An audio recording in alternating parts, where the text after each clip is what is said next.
So you want to hear about Molthune, eh?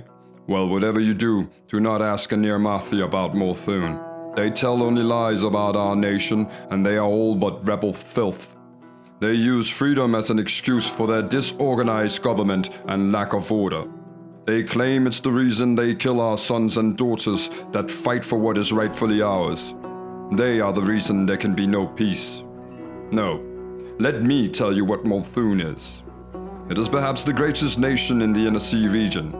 Our standard of living is high, and not just for imperial citizens, but laborers as well.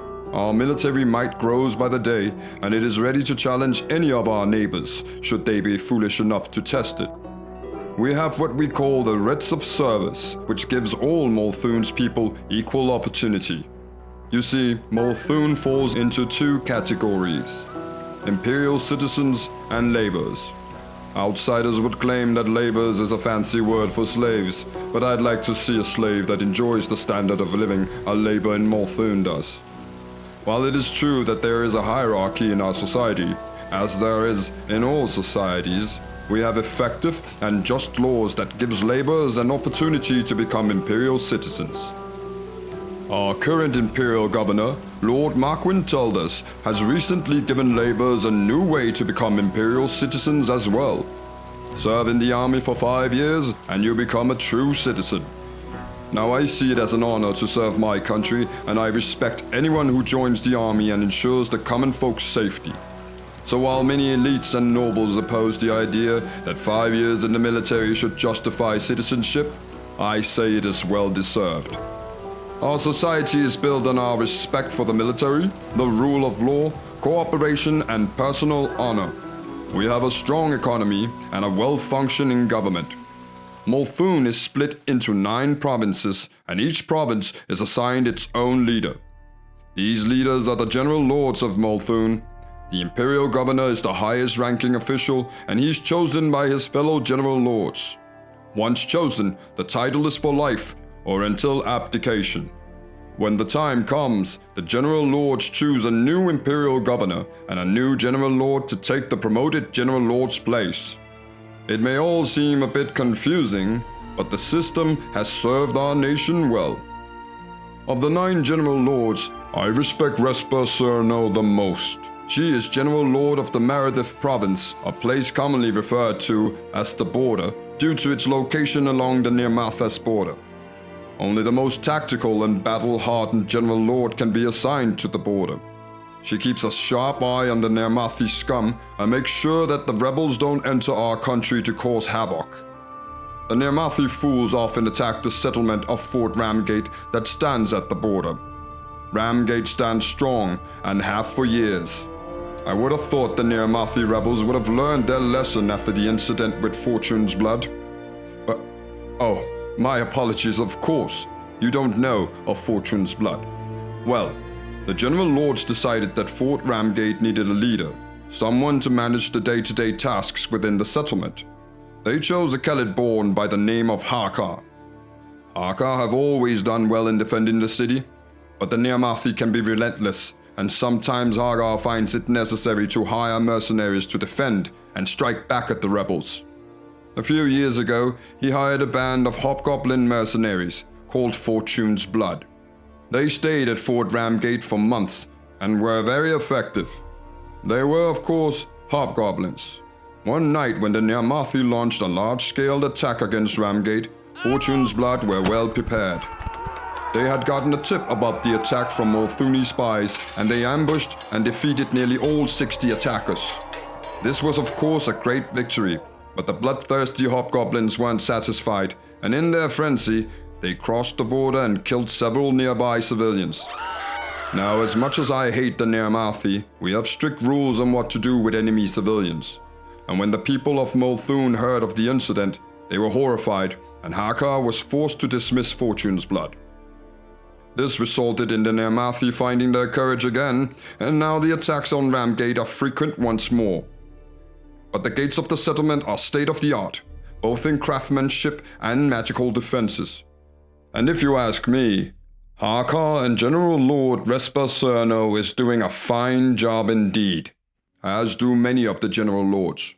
All the rest, kid. is the General Lord of Duskshroud and commander of Molthune's mighty navy. Seated in Molthune's second largest city, Eranmas, he mostly has his focus on Nirmathas. Our fleet rivals those of all neighboring nations. It is a sight to behold.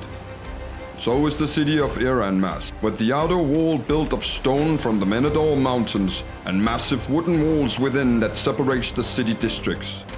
Tall towers line the outer wall, all made of wood from Duskshroud Forest, where all the lumber for Eranmas shipyard also comes from. Many laborers are paid well to supply lumber, and so many labor camps can be found close to Eranmas. Harwin Perrin does a great job as General Lord of the Plains Province. She has crafted alchemic devices that can explode and cause great destruction. Many Nirmathi scum have fallen under such an explosion, but unfortunately so have a few Molthune soldiers. But that is the price of victory sometimes. The Plains Province is where the majority of the nation's farms are. The land is fertile and everything from wheat to tobacco can be found there. There is still much land in the plains to be farmed though, and until it does, we are not getting the most out of our land's resources. I suspect that this is the reason the Imperial Governor promised immigrants land if they do state labor. Molthune needs more people to get the full benefit of its resources. Now, if only the Nirmathi would come to their senses and see that we are not the bullying tyrant they make us out to be, we would have more people and resources wouldn't be wasted. All they had to do was look at the Menador province and the city of Setting. They were independent until just recently, but their failed crops led to poverty and starvation and a plague as well. They accepted Molthune's offer of aid in exchange for their loyalty. Now, the plague is gone and the people of the city enjoy a much higher standard of living. General Lord Irina Klim controls the Menador province, and though she is young and struggles with small acts of rebellion in Setting, I am certain she will have the area under full control once she toughens up a bit. And that is something I believe that the General Lord of the Bakar province should also start to do. Garen Jarek is a decorated veteran that fought in the World Wound. Now one would think that a man like that would be as tough as they get. He may very well be on the battlefield, but when it comes to politics, he seems like a weak fool. He believes that all laborers should be made imperial citizens. He has already given hope to the many laborers in Tripone, the city where he oversees the province from. Why he cannot see the societal chaos this would cause is beyond me. Fortunately, he's the only of the General Lords that support this cause, and I wouldn't be surprised if he is forced to step down from office soon. No, give me a man like General Lord Vernus Leocarcinus, assigned to Strikewood and seated in Corholm. He understands the honors of Molthune tradition like a true lord would. He is well respected among the elite, who often refer to him as the first General Lord. The common folk also love him, as can be seen when he gives up his precious time and parades through the city to cheers and high spirits.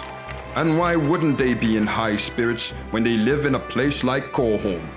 A 20-foot-tall green gate leads into the city that is home to the Corholm Academy, the Hall of Governance, and the beautiful Defenders Park. It is also home to the Arsenal District, where soldiers and officers train before being sent out on assignment, mostly to fight in the war against Nirmathas.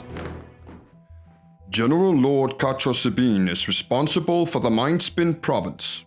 She travels a lot on political errands throughout the nation and is hardly ever present at her home of operations, the city Braganza. Rumors have it that she is furthering her own political position, but I don't know if there's any truth to that. What I do know is that she has left the city Braganza in the care of the Prince Archbanker Cole Ramnagask. His devotion to his god Abadar is strong and well known, and it seems to be the reason why Cole continuously keep on building new buildings and expanding the city. Some say he seeks to gain Abadar's blessings of wealth and prosperity due to the influx of money that will come with new inhabitants to the city. But after all accounts, that plan seems to be failing, as no significant change in the city's population has occurred, and more homes that are destined to be empty are being built. Then there is the Umbral Basin province. Here lies the city of Doommark, where General Lord Francine Maga operates from.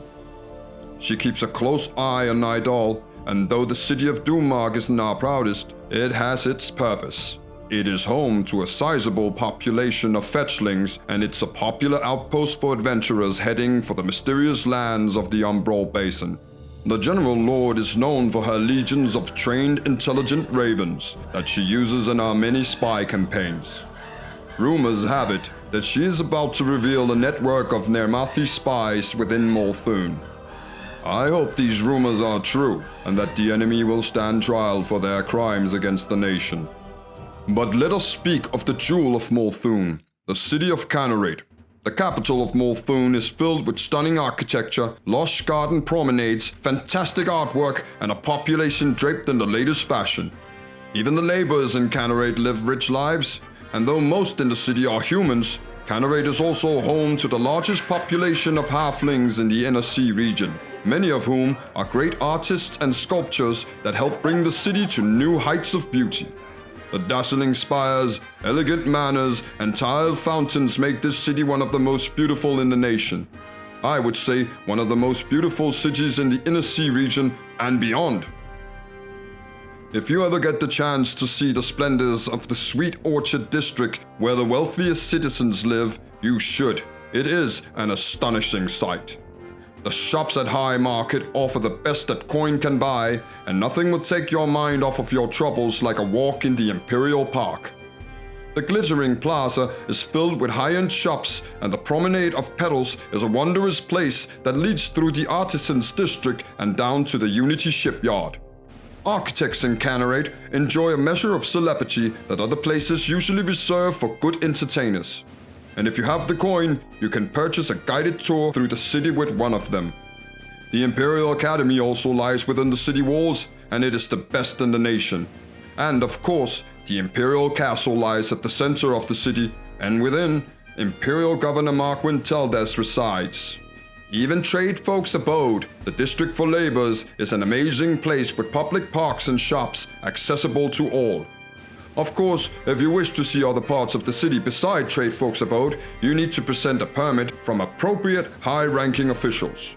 But visitors can apply for access, and it's usually a speedy process. Laborers working in the finer parts of the city needs a work permit to enter, of course.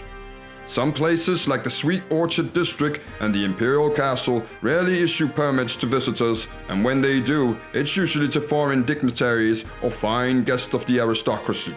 Fortunate for me, I have been assigned to all parts of the city on several occasions. So as you can see, Canorate is not just a fantastic city, it is also a strong symbol of Molthune society and the greatness of our nation. But there are still places on Molthune that haven't been tamed yet, and sometimes General Lords hire daring adventuring groups to explore dangerous areas. Areas like Bakar Forest. No son? Time to run, the children rhyme goes, and that is a perfectly sensible statement. And ill fate await those that venture deep into the forest. More than one woodcutter has suddenly turned mad and killed his friends, thinking that they were some sort of evil trees. Some have even cut off their own limbs. Some who enter are found dead at the edge of the forest the day after, and others simply never return. There is also a new mystery at the Trilmsgit Towers. 3 towers built by the 3 Trilmsgit brothers. Known to be kind and fair, the 3 spellcasters had towers built and invited all the laborers and their families for a great feast and a tour through the towers afterwards. The workers and their families went home after the feast, and that is the last time anyone saw the brothers. Now, violet wards have appeared around the tower's entrances, and no one has been able to enter any of them. And lately, unnerving sounds have been heard from within their walls. I could imagine the local governor would like to hire adventurers to learn of the brothers' fate. And then there is Deadeye's Haunt, formerly known as Deadeye's Gulch. Here the dead walk, and though many adventurers have tried to clear the area, they have all failed, and most of them have met their end. The war against Nirmathas requires all our troops, and so the army has yet to move on Deadeye's hunt. But soon, I fear, it will be a problem we no longer can ignore. But let us not dwell on the dark things of the world. What I'm saying is that adventurers are welcome in Molthune, as long as their cause is just and they obey the laws of the land. They usually provide good trade with their need for equipment, and the coin they bring to the inns is always good. Well, that's about all I can tell you about Molthune. Now I must bid you good day, for I am off to Ramgate. Rumors of a hobgoblin army in Fangwood has the Imperial Governor on alert. Wherever my lord sends me, I go with my sword, my honor, and my willingness to give my life for this great nation.